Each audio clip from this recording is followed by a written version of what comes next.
அஸ்ஸலாமு அலைக்கும் வரஹ்மத்துல்லாஹி வபரகாத்துஹு.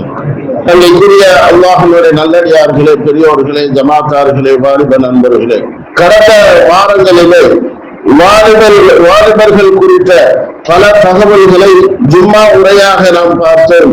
கடந்த வாரத்திலும் கூட வாலிபர்களுக்கான கல்வி முறை எப்படி இருக்க வேண்டும், அவர்கள் எப்படி கற்க வேண்டும், கற்றதை எப்படி அமல் செய்ய வேண்டும் என்றெல்லாம் பார்த்து தொடர்ச்சியாக இந்த வாரமும் கல்வி குறித்து இன்ஷா அல்லாஹ் பார்க்க இருக்கிறோம். அருமையானவர்களே, அல்லாஹ் தஆலா இந்த உலகத்திலே கண்ணியமான படைப்பாக இந்த மனிதர்களை படைத்து அவர்கள் எப்படி நடக்க வேண்டும் என்ற ஒரு அறிவையும் தந்து அவர்களுக்கான கைடாக வழிகாட்டியாக நபிமார்களையும் ரசூல்மார்களையும் கொடுத்து ஒரு சிறந்த மக்களாக அல்லாஹ் குர்ஆனிலே பறைசாற்றுகின்றார். வலக்கத் கர்ரம்னா பனி ஆதம், இந்த மனித சமூகத்தை ஒரு சிறந்த சமூகமாக, சிறந்த மக்களாக, கண்ணியமான ஒரு மக்களாக நாம் படைத்திருக்கின்றோம் என்பதாக அல்லாஹ் குர்ஆனிலே சொல்லி காட்டுகின்றார். காரணம், படைத்து அப்படியே விட்டுவிடவில்லை. அவர்களுக்கான எல்லா தேவைகளையும், உலகம் சார்ந்த எல்லா விஷயங்களையும் மனிதர்களுக்கு கட்டுப்பட வைப்பது மட்டுமல்லாமல் அவைகளை எப்படி கையாளுவது என்ற ஒரு அறிவு திறனையும் அல்லாஹ் தந்து உயர்ந்த நிலைக்கு அல்லாஹ் மனிதர்களை உயர்த்தி வைத்திருக்கின்றார். அருமையானவர்களே, அல்லாஹ் தஆலா நபிகள் பெருமானார் ஸல்லல்லாஹு அலைஹி வஸல்லம் அன்னவர்களுக்கும் கூட எல்லா வகையான நிஅமத்துகளையும் வழங்கி இருக்கின்றார். குர்ஆனிலே நிறைய ஆயத்துகள், வசனங்கள் அதற்கு உதாரணமாக நாம் பார்க்கலாம். அம்மல் யதீமம் அலம் யஜிதிக யதீமன் ஃபஆவா, உங்களை நாம் அனாதையாக பெற்றுக் கொண்டாலும் உங்களை நாம் அரவணைத்துக் கொண்டோம், நீங்கள் ஏழ்மை நிலையிலே இருந்தாலும் உங்களை செல்வந்தர்களாக ஆக்கிறோம் என்று அல்லாஹ் தஆலா எல்லா வகையான நிஅமத்துகளையும் நபிகள் பெருமானார் ஸல்லல்லாஹு அலைஹி வஸல்லம் அன்னவர்களுக்கு தந்திருந்தார். எந்த அளவுக்கு என்று சொன்னால், பெருமானார் ஸல்லல்லாஹு அலைஹி வஸல்லம் அன்னவர்களே சொல்கிறார்கள், ஊதீதுல் இல்ம மினல் அவ்வலீன வல் ஆகிரீன், உலகம் பிறந்த காலம் முதல் உலகம் அழியும் கால வரைக்கும் உண்டான எல்லா கல்விகளையும் நபிகள் பெருமானார் ஸல்லல்லாஹு அலைஹி வஸல்லம் அன்னவர்கள் பெற்றிருந்தார்கள். நான் கொடுக்கப்பட்டுள்ளேன் என்றும் பெருமானார் ஸல்லல்லாஹு அலைஹி வஸல்லம் அன்னவர்கள் சொன்னார்கள். உலகம் சார்ந்த நபிமார்களுக்கு கொடுத்த, ரசூல்மார்களுக்கு கொடுத்த எல்லா கல்விகளையும் நபிகள் பெருமானார் ஸல்லல்லாஹு அலைஹி வஸல்லம் அன்னவர்களுக்கு அல்லாஹ் நிஅமத்தாக வழங்கி இருந்தார். ஒரு விஷயத்தை சுட்டிக்காட்டுகிறார்கள். உதாரணத்திற்கு, இந்த உலகத்திலே பிறக்கக்கூடிய குழந்தைகளிலேயே கடைசியாக பிறக்கக்கூடிய குழந்தை எங்கு பிறக்கும் என்றும் நபிகள் பெருமானார் ஸல்லல்லாஹு அலைஹி வஸல்லம் அவர்கள் அறிந்து வைத்திருந்தார்கள். அதையும் சொல்லி காட்டினார்கள். சீனாவிலே தான் உலகத்திலேயே கடைசியாக ஒரு குழந்தை பிறக்கும் என்பதாக நபிகள் பெருமானார் ஸல்லல்லாஹு அலைஹி வஸல்லம் அவர்கள் சொன்னார்கள். அந்த அளவிற்கு கல்வி திறனிலே எல்லா வகையான பாக்கியங்களுக்கும் தகுதி பெற்ற நபிகள் பெருமானார் ஸல்லல்லாஹு அலைஹி வஸல்லம் அவர்கள் மட்டுமே என்பதை நாம் முழுமையாக அறிந்து வைத்திருக்கிறோம். அருமையானவர்களே, அது மட்டுமல்ல, இந்த உலகத்திலே மனிதர்களுக்கு மத்தியிலே அனைவரும் சமத்துவமாக இருக்க வேண்டும், ஏற்றத்தாழ்வு இருக்கக்கூடாது என்று அல்லாஹ் தெளிவாகவே குர்ஆனிலே சொன்னது மட்டுமல்ல, நபிகள் பெருமானார் ஸல்லல்லாஹு அலைஹி வஸல்லம் அன்னவர்களும் அதற்காக முழுமையாக பாடுபட்டார்கள். மொழி சார்ந்து, இனம் சார்ந்து, நாடு சார்ந்து எல்லாரும் சமத்துவமாக வாழ வேண்டும், சகோதரர்களாக இருக்க வேண்டும். இதிலே எந்த ஏற்றத்தாழ்வும் இல்லை என்பதை அல்லாஹ் தஆலா குர்ஆனிலே சொல்லி காட்டுகின்றார். அதே போன்று நபிகள் பெருமானார் ஸல்லல்லாஹு அலைஹி வஸல்லம் அவர்களும் அதற்காகத்தான் பாடுபட்டார்கள்.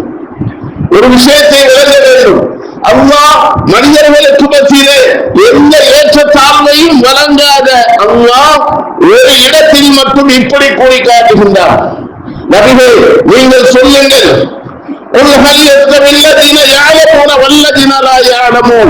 கல்வி கற்றவர்களும் மற்றவர்களும் சமமாவார்களா? கல்வி கற்றவர்களும் கல்வி கற்காதவர்களும் சமமே ஆக மாட்டார்கள் என்பதாக அல்லாஹ் தஆலா குர்ஆனிலே சொல்லி நபிகளாருக்கு நீங்கள் சொல்லுங்கள் மக்களுக்கு என்று அல்லாஹ் அறிவுறுத்துகிறார். இந்த உலகத்திலே கல்விதான் மனிதனுடைய அடையாளமாக இருக்கிறது. அதே போன்று நபிகள் பெருமானார் ஸல்லல்லாஹு அலைஹி வஸல்லம் அன்னவர்களுக்கு எல்லா நியமத்துக்களையும் வழங்கிய அந்த அல்லாஹ் ஒரு விஷயத்தை மட்டும் என்னிடத்திலே அதிகப்படுத்தி கேளுங்கள் என்று குர்ஆனிலே சொல்லி காட்டுகின்றார்.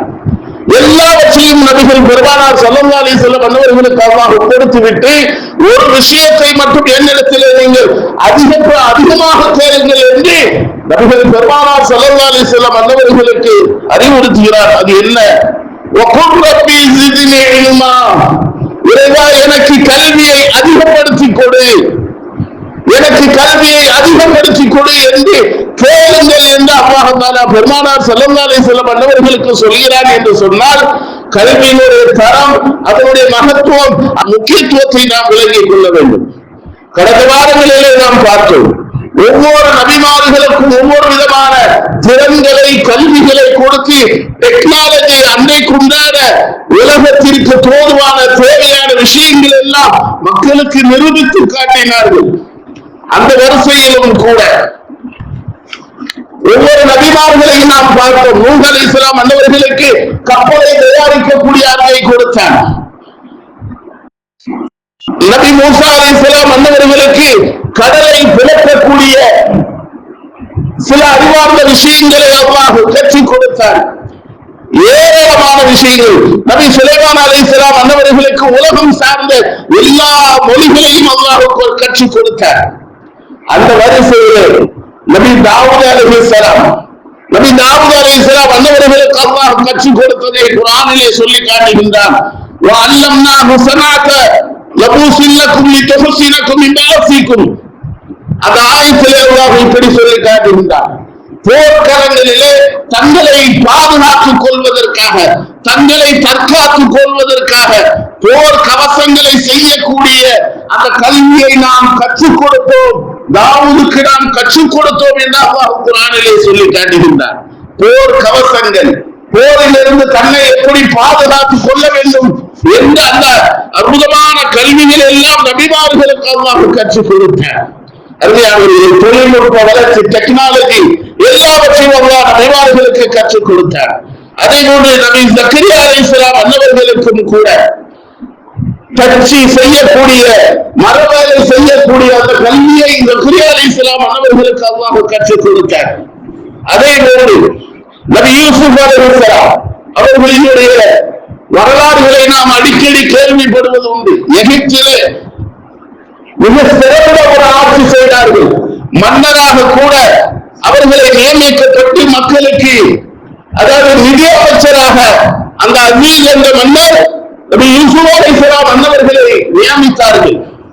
பிறக்கின்ற போது மிகவும் ஏழ்மையான நிலையிலே சிறு குழந்தையாக, எல்லோராலும் மதிக்க முடியாத, சகோதரர்கள் எல்லாம் வெறுக்கத்தகுந்த குழந்தையாக இருந்து கிணற்றிலே தள்ளிவிடப்பட்டு சிறையிலே அடைக்கப்பட்ட அவர்கள் மிக உயர்ந்த எகிப்திலே ஆட்சி செய்யக்கூடிய, எகிப்துக்கு நிதி அமைச்சராக நபி யூசுப் அலைஹிஸ்ஸலாம் அன்னவர்கள் இருந்தார்கள் என்று சொன்னால் அல்லாஹ் எப்படியெல்லாம் அவர்களை சிறந்த கல்வியின் மூலமாக உயர்த்தியிருக்கிறான் என்பதை நம்மால் உணர முடிகிறது. 7 ஆண்டு காலங்கள் மகசூல் கிடைக்கிறது, 7 ஆண்டு காலங்கள் பஞ்சகாலங்கள். அந்த 14 ஆண்டு காலங்களையும் மக்களை எப்படி அதாவது பசியில் இருந்து பாதுகாப்பது, பட்டினி சாவிலிருந்து பாதுகாப்பது என்ற அறிவு திறனை அல்லாஹ் தஆலா நபி யூசுப் அலைஹிஸ்ஸலாம் அன்னவர்களின் மூலமாக நமக்கு எடுத்து காட்டினார். எல்லா வகையான கல்விக்கும் இந்த மார்க்கம் அனுமதி அளிக்கிறது. அதுவும் மிக முக்கியமான விஷயம். நிதித்துறையாக இருக்கட்டும், பாதுகாப்பு துறையாக இருக்கட்டும், எல்லா துறைக்கும் இந்த மார்க்கம் எல்லா வகையிலும் அனுமதி தருகிறது. அருமையானவர்களே, அதே போன்று உலகத்தை ஆட்சி செய்தவர்களிலே அவர்களும் ஒரு நபர். ஒரு சுற்றுப்பயணத்திலே அல்லாஹ் கஹஃப் சூராவிலே இந்த நிகழ்ச்சியை பற்றி அல்லாஹ் குர்ஆனிலே சொல்லி காட்டுகின்றான். கஹஃப் சூராவிலே قالوا يا ذا القرنين إن يأجوج ومأجوج مفسدون في الأرض. يأجوج ومأجوج என்ற ஒரு கூட்டத்தார்கள் இந்த உலகத்திலே ஃபசாத், குழப்பத்தை ஏற்படுத்திக் கொண்டிருக்கிறார்கள். துல்கர்னைன் அவர்கள் ஒரு சுற்றுப்பயணத்திலே செல்கின்ற போது இரு மலைகளுக்கு மத்தியிலே அப்பாற்பட்ட ஒரு கூட்டத்தார்கள், ஒரு கவுமுகள் வாழ்ந்து கொண்டிருக்கிறார்கள், மனிதர்கள் வாழ்ந்து கொண்டிருக்கிறார்கள். அவர்கள் அவர்களிடத்திலே கம்ப்ளைண்ட் பண்ணுகிறார்கள். அரசர், இந்த ஒரு கூட்டம் சின்ன பிள்ளைகள் எல்லாம் இங்கே இருக்கிறார்கள், எங்களுக்கு அடிக்கடி சிரமம் தந்து கொண்டே இருக்கிறார்கள், எங்களுக்கு குழப்பம் தருகிறார்கள், நாங்கள் ரொம்ப கஷ்டப்படுகிறோம், சிரமப்படுகிறோம், அவர்களிடத்திலிருந்து நாங்கள் பாதுகாப்பு பெற வேண்டும் என்று சொல்லிவிட்டு சொல்கிறார்கள். நீங்கள் இந்த இரு மலைக்கு மத்தியிலே ஒரு தடுப்பு சுவரை நீங்கள் ஏற்படுத்துங்கள், அதற்கு என்ன செலவு ஆகுமோ அதை நாங்கள் உங்களுக்கு தருகிறோம் என்று துல்கர்னைன் அவர்களிடத்தில் அந்த கூட்டத்தார்கள் சொல்ல, துல்கர்னைன் அவர்கள் சொன்னார்கள், நீங்கள் தந்துதான் இந்த வேலையை செய்ய வேண்டியது அவசியம் இல்லை, எனக்கு அல்லாஹ் ஏராளமான சொத்துக்களை கொடுத்திருக்கிறார், உங்களுடைய உடல் உழைப்பை மட்டும் எனக்கு தாருங்கள் என்று துல்கர்னைன் அவர்கள் சொன்ன அந்த தகவல்களை எல்லாம் அல்லாஹ் குர்ஆனிலே பதிவு செய்து காட்டுகிறார். கஹ்ஃப் சூராவினுடைய அந்த தர்ஜுமாக்களை நீங்கள் பார்த்தால் தெரியும். அருமையானவர்களே, இரும்பையும் வெள்ளியையும் உருக்கி அந்த சுவரை துல்கர்னைன் அவர்கள் கட்டுகிறார்கள். எந்த அளவிற்கு உறுதியாக கட்டுகிறார்கள் என்று சொன்னால், நடந்தது பல ஆயிரம் ஆண்டுகளுக்கு முன்னதாக அந்த நிகழ்வு. முதல் சுவர் இரண்டு மலைகளுக்கு மத்தியில் உண்டான தடுப்பு சுவர். யஜூஜ் மஜூஜ் என்ற கூட்டம் அதை தடுப்பு சுவரை தாண்டி வரக்கூடாது என்று ஸ்ட்ராங்காக பலமாக அந்த சுவரை தடுப்பு சுவரை கட்டுகிறார்கள். எந்த அளவிற்கு ஸ்ட்ராங்கா இருந்தது என்று சொன்னால், கியாமத் நாள் வருகின்ற போதுதான் அது உடையும் என்ற அளவுக்கான வலுவுள்ளதாக மிகச்சிறந்த ஸ்ட்ராங்கான ஒரு தடுப்பு சுவரை துல்கர்னைன் அவர்கள் அன்றைக்கே ஏற்படுத்துகிறார்கள், கட்டி முடிக்கிறார்கள். இன்றைக்கு கட்டிட வேலைகளும் செய்கிறார்கள். எந்த அளவிற்கு இருக்கிறது என்பதை நாம் யோசித்து பார்க்கிறோம். அருமையானவர்களே, அந்த அளவுக்கு பவர்ஃபுல்லான அறிவியல் எல்லாம் அல்லாஹ் தஆலா அன்றைக்கு வாழ்ந்த அந்த மக்களிடத்தில் அல்லாஹ் வழங்கி இருக்கிறான் என்று சொன்னால், எல்லா வகையான இல்மையும் இந்த உலகத்திலே தந்திருக்கிறார். கற்க வேண்டிய அவசியம் நமக்கு இருக்கிறது. ஆனால் அந்த கல்வியிலே நாம் கோட்டை கட்டி விடுகிறோம். நபிகள் பெருமானார் ஸல்லல்லாஹு அலைஹி வஸல்லம் அன்னவர்கள் சொன்னார்கள் அல்லவா, மல்லா அதவலஹு வலா இல்மலஹு, யாரிடத்திலே ஒழுக்கம் இல்லையோ அவர்கள் கல்வி கற்றும் பிரயோஜனம் இல்லை என்று சொன்னார்கள். அந்த லெவலிலே தான் இன்றைக்கு கல்வி மக்களிடத்திலே சென்று கொண்டிருக்கிறது, பயணித்துக் கொண்டிருக்கிறது. கல்வி கற்கிறோம் என்ற பெயரிலே வாலிபர்கள் செய்யக்கூடிய வேலைகள் நம்முடைய உள்ளங்கள் எல்லாம் கூச்சமடைய செய்ய வைக்கிறது. கல்வி முடிந்த உடனேயே, படிப்பு முடிந்த உடனேயே மாலையிலே ஊர் சுற்ற ஆரம்பித்து விடுகிறார்கள். கல்விக்கு தகுந்த வேலைகள் அவர்கள் செய்வதில்லை. தவறான வேலைகளிலே அவர்கள் முழுமையாக ஈடுபடுகிறார்கள். எவ்வளவு பெரிய மோசமான நிலைக்கு இன்றைக்கு வாலிபர்கள் கல்வி என்ற பெயரிலே சுற்றுகிறார்கள் என்பதை நாம் பார்க்கின்ற போது மிக மிக வேதனை அடைகிறோம். ஒழுக்கம் சார்ந்த கல்விதான் மார்க்கம் அனுமதிக்கிறது. கற்புக்கு எப்பொழுது பாதுகாப்பு இல்லையோ அங்கே கற்பு முக்கியமா கல்வி முக்கியமா என்று சொன்னால் இந்த கற்பு தான் முக்கியம். இது வாலிப பெண்களுக்கான மிகச்சிறந்த உதாரணமாக நமக்கு அறிஞர் பெருமக்கள் சொல்லி தந்திருக்கிறார்கள். கல்வி எப்போது வேண்டுமானாலும் கற்றுக்கொள்ளலாம். பலவழி சொல்வார்கள், மினல் அஹதி இலல் அஹதி, மினல் மஹதி இலல் அஹதி என்று சொல்வார்கள். தொட்டிலிருந்து அதாவது மரணிக்கின்ற வரைக்கும், கபர் குழி வரைக்கும் கல்வியை கற்பது என்பது இருக்கிறது. எந்த காலத்திலும் நாம் கல்வியை கற்றுக்கொள்ளலாம். ஆனால் கற்பொழுக்கத்தோடு கற்க வேண்டிய கல்வி அவர்களுக்கு கிடைக்கவில்லை என்று சொன்னால் கல்வி அவர்களுக்கு முக்கியம் அல்ல, கற்புதான் முக்கியம், கற்பொழுக்கு தான் முக்கியம் என்று நம்முடைய மார்க்கம் நமக்கு சொல்லித் தருகிறது. அருமையானவர்களே, அப்படிப்பட்ட நிலையிலே நாம் பயணிக்க வேண்டும்.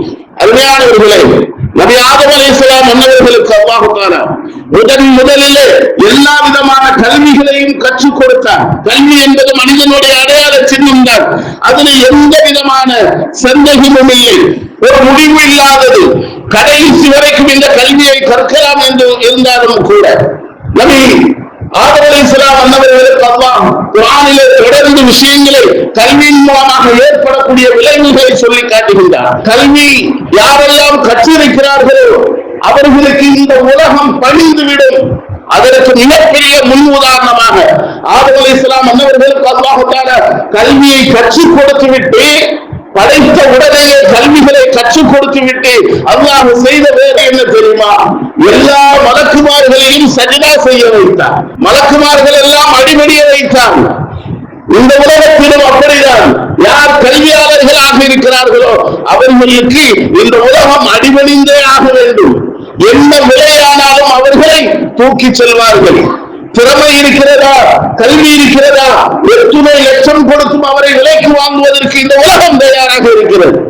நாம் நிதர்சனமாக பார்க்கிறோம். சில கல்லூரிகளிலே, காலேஜுகளிலே இன்டர்வியூக்கு வருவார்கள், கம்பெனிகளில் இருந்து வருவார்கள், திறனை பார்ப்பார்கள், அரியதா என்று பார்க்க மாட்டார்கள். அவர்கள் செய்திருக்கக்கூடிய அந்த ஸ்கில், அவர்களிடத்தில் இருக்கக்கூடிய அந்த திறமைகளை பார்ப்பார்கள், உடனே தூக்கி விடுவார்கள். இவரின் மூலமாக நம்முடைய கம்பெனி உயர்வடையும், இவரின் மூலமாக நம்முடைய கம்பெனிக்கு லாபம் இருக்கிறது என்று அவர்கள் விளங்கிக் கொள்வார்கள். கல்வியாளர்களுக்கு இந்த உலகம் அடிபடுகிறது என்பதிலே எந்த விதமான சந்தேகம் இல்லை. அதே போன்று ஆதம் அலைஹிஸ்ஸலாம் அன்னவர்களுக்கு அல்லாஹ் இந்த கல்வியின் மூலமாக கொடுத்த மிகப்பெரிய ஒரு கண்ணியம் என்ன தெரியுமா? யா ஆதம் உஸ்குன் அன்த வ ஸௌஜுகல் ஜன்னத, ஆதமே நீங்கள் சுவர்க்கத்திலே உங்களுடைய மனைவியோடு சந்தோஷமாக இருங்கள் என்று அல்லாஹ் தஆலா அதாவது நல்ல செய்தியை சொல்லி சுவர்க்கத்திலே அல்லாஹ் நுழைய வைத்தார். இந்த உலகத்திலேயும் அப்படிதான். கல்வி கற்றவர்களுக்கு எங்கு சென்றாலும் சிறப்பு, அதில் எந்த விதமான சந்தேகம் இல்லை. பார்க்கிறோமா இல்லையா? அதே நேரத்தில் அந்த கல்வியை முறையாக பயனுள்ளதாக அவர்கள் எடுத்துக்கொள்ளாவிட்டால், கல்விக்கு மாற்றமாக அவர்கள் நடந்து கொண்டால் ஏற்படக்கூடிய விளைவையும் நாம் பார்க்கிறோம். கட்டளையிட்டால் சில கட்டுப்பாடுகள் கல்விக்கு இருக்கிறது. ஒழுக்கம் சார்ந்த சில கட்டுப்பாடுகள் இருக்கிறது. அல்லாஹ் ஆதம் அலைஹிஸ்ஸலாம் அன்னவர்களுக்கு சொன்னான், சொர்க்கத்திலே அனுப்பிவிட்டு சொன்னான், இந்த மரத்தின் பக்கம் நெருங்காதீர்கள் என்று சொன்னான். இந்த மரத்தின் பக்கம் நீங்கள் நெருங்காதீர்கள் என்று அல்லாஹ் கட்டளையிட்டான். ஆனால் அந்த கட்டளையை மீறினார்கள், சொர்க்கத்திலிருந்து வெளியேற்றப்பட்டார்கள் ஆதம் அலைஹிஸ்ஸலாம். இந்த உலகத்திலும் அப்படிதான். கிடைக்கப்பட்ட அந்த கல்வியை முறையாக பயன்படுத்தாவிட்டால், கட்டுப்பாடை அவர்கள் மீறினால் அவர்கள் சந்திக்க வேண்டிய விளைவுகள் மிக மோசமானதாக இருக்கும் என்பதற்கு மிகப்பெரிய ஒரு முன்னுதாரணம்.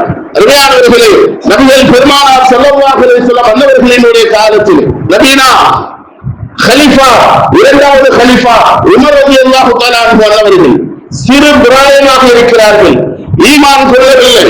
நபிகள் பெருமானார் ஸல்லல்லாஹு அலைஹி வஸல்லம் அன்னவர்களுக்கும் ரிப்போர்ட் கிடைக்கப்பெறாத ஒரு நேரம் ஒட்டகங்களை மேய்த்துக் கொண்டிருக்கிறார்கள். சிறு வயதுடையவர்கள் உமர் ரலியல்லாஹு தஆலா அன்ஹு அவர்கள் ஒரு சின்ன குன்றிலே ஏறி அமர்ந்து கொண்டு ஒட்டகங்களை மேய்த்துக் கொண்டிருக்கிறார். யூதர்கள் ஒரு கூட்டமாக அந்த வழியிலே செல்கிறார்கள். சென்றவர்கள் உமர் ரலியல்லாஹு தஆலா அன்ஹு அவர்களை பார்த்து அங்கேயே நின்று ஓடி வருகிறார்கள். ஓடி வந்து, உமரே, உங்களுடைய பேர் உமர் தானே என்று கேட்டுவிட்டு, நீங்கள் வருங்காலத்திலே இந்த அரபகத்தை ஆட்சி செய்யக்கூடிய பொறுப்புக்கு வரக்கூடியவர்களாக இருக்கிறீர்கள். இந்த அரபகத்தை ஆட்சி செய்வதற்கான ஒரு நிலை, ஒரு பொறுப்பு உங்களிடத்திலே வரும்.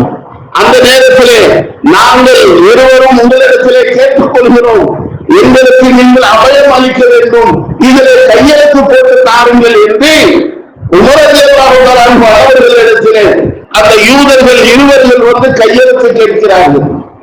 ஆச்சரியப்பட்டு கேட்க போனார்கள். உமர் ரலியல்லாஹு தஆலா அன்ஹு இப்படி எல்லாம் கேட்கிறார்களே, இது நடக்குமா? உமர் ரலியல்லாஹு தஆலா அன்ஹு அவர்கள் சொன்னார்கள், நான் ஒரு சிறுவனாக இருக்கிறேன், என்னுடைய அத்தா ஹத்தாப் 10 ஒட்டகங்களை தந்து மேய்க்க சொல்லியிருக்கிறார், நான் எப்படி இந்த அரபகத்தை ஆட்சி செய்ய போகிறேன், என்ன நீங்கள் கிண்டல் செய்கிறீர்களா என்று சொல்லி அனுப்பி விடுகிறார்கள். இருந்தாலும் கையெழுத்தும் போட்டுக் கொடுக்கிறார்கள், உங்களுக்கு அபயம் அளிக்கிறேன் என்று. காலம் கடக்கிறது. நபிகள் பெருமானார் ஸல்லல்லாஹு அலைஹி வஸல்லம் அன்னவர்களுக்கு நபியாக ஆகிறார்கள்.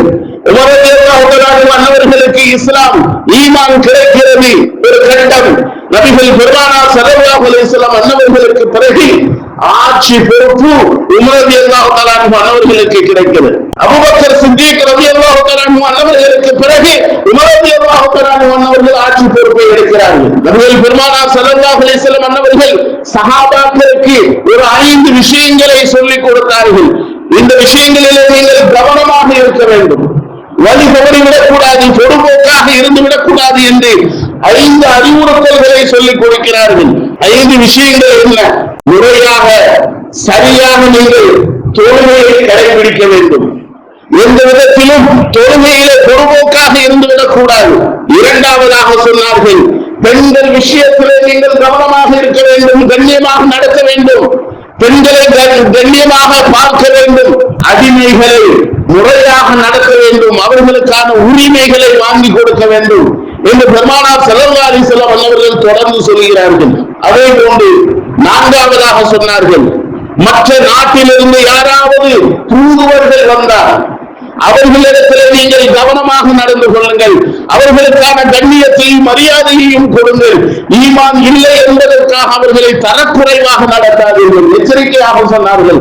ஆகவேதான் உலகம் அழியும் நாள் வரைக்கும் எந்த நாட்டினுடைய தூதுவர் எந்த நாட்டிற்கு வந்தால் அவருக்கான அரசு மரியாதை கிடைக்கிறது. பார்க்கிறோமா இல்லையா? இதற்கான வழிகள் நபிகள் பெருமானார் ஸல்லல்லாஹு அலைஹி வஸல்லம் அன்னவர்கள் நமக்கு தந்தது. கடைசியாக சொன்னார்கள் நபிகள் பெருமானார் ஸல்லல்லாஹு அலைஹி வஸல்லம் அன்னவர்கள், இக்ரிஜ் யஹூத மின் ஜஸீரத்தில் அரபு, ஒரு காலகட்டம் உங்கள் அந்த முழுமையாக இஸ்லாத்தின் அரபிய தீபகற்பம் உங்களுடைய ஆட்சியின் கீழ் வருகின்ற போது யஹூதியர்கள் இஸ்லாமியர்கள் வசிக்கக்கூடிய இடத்திலிருந்து ஊருக்கு வெளியிலே அவர்களை வாழ வைக்க வேண்டும், ஊருக்குள்ளே எடுக்கக்கூடாது என்று பெருமானார் ஸல்லல்லாஹு அலைஹி வஸல்லம் அன்னவர்கள் இந்த உபதேசங்களை சொல்கிறார்கள். சஹாபாக்கள் உமர் ரலியல்லாஹு தஆலா அன்னவர்கள் இந்த உபதேசங்களை கையில் எடுக்கிறார்கள். அந்த நேரம்தான் கிட்டத்தட்ட 22.5 லட்சம் பரப்பளவு ஹஜ்ரத் உமர் ஃபாரூக் ரலியல்லாஹு தஆலா அன்னவர்களினுடைய ஆட்சி காலத்தில் அது இருந்தது. ஆட்சி காலத்தில் இஸ்லாமியர்களாக வாழ்ந்தார்கள். அந்த அளவுக்கு பறந்து விரிந்தது இஸ்லாம். அந்த ஏற்கனவே சிறுவராக உமர் ரலியல்லாஹு தஆலா அன்னவர்கள் இருந்தபோது கையெழுத்து வாங்கினார்களே அந்த யூதர்கள், அவர்கள் நபிகள் அதாவது பெருமானார் ஸல்லல்லாஹு அலைஹி வஸல்லம் அன்னவர்களினுடைய நபித்துவத்திற்கு பிறகு உமர் ரலியல்லாஹு தஆலா அன்னவர்களிடத்திலே ஆட்சி பொறுப்பு வருகின்ற போது கையெழுத்தை கொண்டு வருகிறார்கள். அது யூதர்கள் ஆச்சரியப்பட்டு போனார்கள். ஏன் இதை சொல்கிறேன் என்று சொன்னால், யூதர்கள் எல்லா விதமான திறமைகளையும் பெற்றிருந்தார்கள், கல்வியிலே உயர்ந்த நிலைகளை அடைந்திருந்தார்கள். ஆனால் என்ன அவர்களுக்கு கிடைக்கவில்லை? கற்ற கல்வி அவர்களுக்கு பயன் அளிக்கவில்லை, ஈமான் கிடைக்கவில்லை, அது அவர்களினுடைய மூளையை மறைத்து விட்டது. இந்த அளவிற்கு அறிவுத்திறன் அந்த யூதர்களிடத்தில் இருந்தும் கூட நபிகளால் அவர்களுக்கு நபித்துவம் கிடைப்பதற்கு முன்னதாகவே உமர் இப்படி ஆட்சி பொறுப்பை ஏற்பார் என்ற அறிவார்ந்த விஷயங்கள் எல்லாம் அவர்களுக்கு தெரிந்திருந்தாலும் கூட ஈமான் அவர்களுக்கு பயனில்லாமல் ஆகிவிட்டது, கற்ற கல்வி அவர்களுக்கு பிரயோஜனம் இல்லாமல் ஆகிவிட்டது. அருமையானவர்களை நாம் யோசித்து பார்க்கிறோம். கற்ற கல்வியின் பிரகாரம் அமல் செய்வது இருக்கிறது, அதுதான் எல்லா நிலைகளிலும் மனிதனை உயர்த்தும் என்பதில் எந்த விதமான சந்தேகம் இல்லை. இன்றைக்கும் உலகத்திலே ஏராளமான கல்வியாளர்கள் இருக்கத்தான் செய்கிறது. எத்துணை பேர்களுக்கு ஹிதாயத்து கிடைத்திருக்கிறது, எத்துணை பேர்கள் ஈமான் கொண்டவர்களாக வாழ்கிறார்கள். நாளை நம்முடைய இலக்கிய சொர்க்கமாக இருக்க வேண்டும். இந்த கிடைக்கப்பெற்ற கல்வியின் மூலமாக எந்த கல்வியை நாம் பெற்றாலும் சரி, அந்த கல்வி நமக்கு பயனுள்ளதாக இருக்க வேண்டும், பயனளிக்க வேண்டும். அந்த கற்ற கல்வி நம்மை சொர்க்கத்திற்கு அழைத்து செல்ல வேண்டும். அதுதான் மிக முக்கியமான விஷயம். காரணம் என்ன தெரியுமா? அல்லாஹ்வால் படைக்கப்பட்ட அந்த விலங்கினங்களிலிருந்தும் கூட நாம் கல்வி படிக்க வேண்டியது இருக்கிறது. காக்கை நாம் பார்க்கிறோம், அந்த காக்கையிடமிருந்து 5 கல்விகளை நமக்கு அறிஞர் பெருமக்கள் சொல்லித் தருகிறார்கள். 5 விஷயங்களை நாம் படிக்க வேண்டும். அதிகாலையிலேயே எழுந்துவிடும். நம்ம ஃபஜ்ருக்கு வரும்போதெல்லாம் அதை சத்தம் போட்டுட்டு இருக்கும், எழுந்திக்கிறோம். விடிய விடிய தூங்காது, 8 மணி வரைக்கும் 10 மணி வரைக்கும் நம்மள மாதிரி எல்லாம் தூங்காது, அதிகாலையிலேயே எழுந்துவிடும். இரண்டாவதாக காணாமல் புணருதல், யாரும் பார்க்க முடியாது. அது மற்ற மிருகங்கள் நாய்களை கூட புணர்வதை காடுகள்ல ரோடுகள்ல பார்க்கலாம். ஆனா காக்கைகள் உறவு கொள்வதை யாராலும் நம்ம பார்க்க முடியாது, மறைமுகமாத்தான் இருக்கணும். அது மிகப்பெரிய ஒரு கல்வி மனிதர்களுக்கு. இன்றைக்கு வாலிபர்கள் பைக்கில் ஒரு இளம் பெண்ணை தூக்கி கொண்டு போகிறார்கள். இது எல்லாம் ஒழுக்கமற்ற கல்வி, ஒழுக்கமில்லாத கல்வி. இது நரகத்திற்கான கல்வி என்பதை உணர வேண்டும். எல்லாவற்றிற்கும் தாண்டி இப்படி தவறான வழியிலே செல்லக்கூடிய, தவறான வழியிலே வாலிபர்களை அழைத்து செல்லக்கூடிய இந்த கல்வி என்பது நரகத்திற்கான கல்வி. அவர்கள் வாழ்க்கையில கூட வெற்றி பெற முடியாது, வாழ்க்கையில கூட நிம்மதி அடைய முடியாது. மிகப்பெரிய ஒரு மோசமான நிலைக்கு தள்ளப்பட்டுவிடும் என்பதிலே எந்த விதமான சந்தேகம் இல்லை. மூன்றாவதாக சொன்னார்கள் உறவாடல், உறவுகளோடு, அதாவது சாரா உள்ளவர்களோடு உண்ணல். அதாவது தன்னை சார்ந்த ஏதாவது ஒரு உணவு கிடைச்சால் அப்படியே காக்க கரையும், எல்லாரையும் கூப்பிடும், எல்லா காக்கையும் வந்து மொத்தமாக அதை சாப்பிடும். தான் மட்டும் உண்ணணும்னு நினைக்காது, நம்மள மாதிரி எல்லாருக்கும் கொடுத்து உண்ண வேண்டும் என்ற உணர்வு அந்த காக்கைக்கு இருக்கிறது. அந்த அறிவை நாம் கற்றுக்கொள்ள வேண்டும் என்று அறிஞர் சொல்கிறார்கள். அதை போன்று உறவுகளோடு சேர்ந்து வாழும். மாலை நேரத்திலே தன்னுடைய மனைக்கு செல்ல வேண்டும் என்று சொன்னால் மாலை குளித்து விட்டு வீடு புகுதல். நீ குளித்ததற்கு பிறகுதான் தன்னுடைய வீட்டிற்குள்ளே அந்த காக்கை நுழையுமா? இப்படிப்பட்ட அற்புதமான தத்துவங்களை அந்த காக்கையிடமிருந்து மனிதன் கற்றுக்கொள்ள வேண்டும் என்று அறிஞர் பெருமக்கள் நமக்கு சொல்லித் தருகிறார்கள். ஏன் அல்லாஹ்வே நமக்கு சொல்லி காட்டுகின்றார். ஆரம்பமாக மனிதன் மரணித்த அந்த உடலை எப்படி அடக்கம் செய்ய வேண்டும் என்ற அற்புதமான விளக்கத்தை காக்கையின் மூலமாக நீ படித்துக் கொள் என்று அல்லாஹ் மனிதனுக்கு கட்டளையிடுகின்றான். சொல்லக்கூடிய அந்த விஷயங்கள் அருமையானவர்களே, இப்படி எல்லா வகையான கல்விகளையும் இந்த உலகம் சார்ந்த படைப்பிலிருந்து நாம் படிக்க வேண்டியிருக்கிறது. ஒழுக்கமான கல்வியை மனிதர்கள் வாலிபர்கள் படித்தால்தான் வாழ்க்கையிலையும் முன்னேற முடியும், நாம் சொர்க்கத்தையும் அடைய முடியும். அந்த கற்ற கல்வி அவனுக்கு பயனுள்ளதாக இருக்கும் என்பதிலே எந்த விதமான சந்தேகம் இல்லை. அருமையானவர்களே, முதலே பார்த்தோம்னா நம்ம சாதாரணமாக மனிதர்களுக்கு கீழ்த்தாடை மட்டும்தான் அசையும் எல்லா படைப்பினங்களுக்கும் உணவு உண்ணுகின்ற போது. ஆனால் முதலைக்கு மட்டும்தான் மேல் தாடை அசையும். மேல் தாடை மட்டும் அசையக்கூடிய ஒரு விலங்கு அந்த முதலை. ஆனால் மனிதர்கள் மற்ற விலங்குகளுக்கு எல்லாம் கீழ்த்தாடை அசையும். இது உணவு உண்டு விட்டால் நம்ம எல்லாம் சாப்பிட்டோம்னா ஏதாவது பல்லுல சிக்கிட்டா நேச்சுரலாக மனிதர்களுக்கு இருக்கக்கூடியது குச்சியா அல்லது கையை விட்டு எடுத்து வெளியே போட்டுருவோம். அது ஒரு வேதனை தரக்கூடிய ஒரு விஷயம். ஆனால் இந்த முதலைகளுக்கு வாயை திறந்துட்டு அப்படியே ஏதாவது சாப்பிட்டு வெளியே வந்து நின்றுமா? வாயை திறந்து கோஹிமா என்ற ஒரு பறவை மட்டும்தான் அது வாய்க்குள்ள தைரியமா நுழையும், மற்ற பறவை எல்லாம் உள்ள போயிடாது. கோஹிமா என்ற ஒரு பறவை, அதுக்கு என்ன இருக்குன்னு சொன்னா தலையில ஒரு ஊச்சி மாதிரி ஒரு கொண்டை இருக்கும், நல்ல ஸ்ட்ராங்கா இருக்கும், இரும்பு மாதிரி. அது உள்ள போய் நல்ல எல்லாத்தையும் சாப்பிட்டு அதற்கான உணவு உள்ள சாப்பிட்டு விட்டு வெளியில வரும்போது அதுக்கு ஒரு வேதனை எடுக்கும். சாப்பிட்ட உடனே அப்படியே வாயை மூடுமா, உள்ள மாட்டிக்கிடும். இல்ல கோஹிமா என்ற பறவை, சின்ன பறவை, அந்த வாயை மூடின உடனே மேல் தாடையில அந்த பறவைகளுடைய தலையில இருக்கக்கூடிய அந்த குச்சி, அந்த கம்பி ஒரு கூட்டு கூட்டு வாயை திறந்து வெளியில ஓடி வந்துடும். இப்படிப்பட்ட ஆற்றலை அல்லாஹ் தஆலா கோஹிமா என்ற பறவைக்கு அல்லாஹ் கொடுத்திருக்கின்றார். அறிவார்ந்த விஷயங்கள் எல்லாம் அல்லாஹ்வால் படைக்கப்பட்ட விலங்குகள் பறவைகளிலிருந்து நாம் படைக்கிறோம். ஆனால் இன்றைக்கு வாலிபர்கள் படிக்கக்கூடிய அந்த கல்வி ஒழுக்கமில்லாத ஒரு கல்வி. மனிதன் எதனால் உயர்கிறான்? பெருமானார் ஸல்லல்லாஹு அலைஹி வஸல்லம் என்று சொன்னார்கள், "கைருக்கும் மன் தஅல்லமல் குர்ஆன வ அல்லமா." கல்வியை தானும் கற்க வேண்டும், மற்றவர்களுக்கும் சொல்லிக் கொடுக்க வேண்டும். இதனால் மனிதர் உயர்வடைகிறார். அது மட்டுமல்ல, இறுதியாக அவர்கள் பெருமானார் ஸல்லல்லாஹு அலைஹி வஸல்லம் அவர்கள் சொன்னார்கள், "மன் லா அலம லஹு வலா இல்ம யாரிடத்திலே ஒழுக்கம் சார்ந்த கல்வி இல்லையோ அவர்கள் கற்றதற்கு சமமே இல்லை, அவர்கள் கல்வி கற்றவர்கள் என்பதாக நமக்கு பெருமானார் ஸல்லல்லாஹு அலைஹி வஸல்லம் அவர்கள் சொல்லி தந்த அடிப்படையிலே கற்றக்கூடிய கல்விகள் அனைத்தும் ஒழுக்கம் சார்ந்த கல்வியாக இருக்க வேண்டும். அதுதான் நம்மை நாளை மறுமையிலே சேர்க்கும் என்று உறுதியாக சொல்லிக்கொண்டு அப்படிப்பட்ட ஒழுக்கம் சார்ந்த கல்வியை நமக்கும் நம்முடைய உற்றார்களுக்கும் வாலிபர்களுக்கும் நம்மை சார்ந்த அத்துணை மக்களுக்கும் அல்லாஹ் தந்தருள் புரிவானாக. சுவர்க்கத்திற்காக என்ன நல்ல அமல் செய்ய வேண்டுமோ அந்த அமல்களை செய்வதற்கு ஆர்வத்தையும் ஆரோக்கியத்தையும் அல்லாஹ் அத்துணை பேர்களுக்கும் தந்தருள் புரிவானாக. சுவர்க்கவாசிகளாக அல்லாஹ் நம்மை ஆக்கியருள் புரிவானாக. ஆமீன். வஆகிரு தஅவானா அல்ஹம்துலில்லாஹி ரப்பில் ஆலமீன். அஸ்ஸலாமு அலைக்கும் வரஹ்மத்துல்லாஹி வபரகாத்துஹு.